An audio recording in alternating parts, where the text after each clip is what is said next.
नमस्कार RTI academy आपण मानक स्वागत पिला माने आज आम भिडियो स्वामी विवेकानंद उपरे 10 धाड़ीर सुंदर एवं संक्षिप्त रचनाटी लिखा। तेज चल पे डेरी नक भिडियोटी को आरंभ करवा। स्वामी विवेकानंद जड़े हिंदू सन्थ तथा जड़े महान दार्शनिक थिले। तांकर जन्म 1863 मसीहा जनवरी मास 12 तारिख रे होइतिला। तांकर पिलादिनर नाम थिला नरेंद्रनाथ दत्त।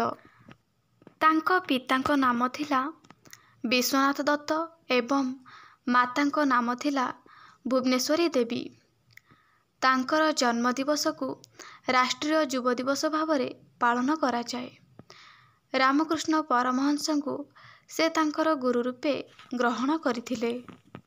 से अमेरिकार चिकागो सहर रे निजर विश्व प्रसिद्ध भाषण देइथिले। से 1897 मसीह कोलकाता ठारे रामकृष्ण मिशन प्रतिष्ठा करथिले।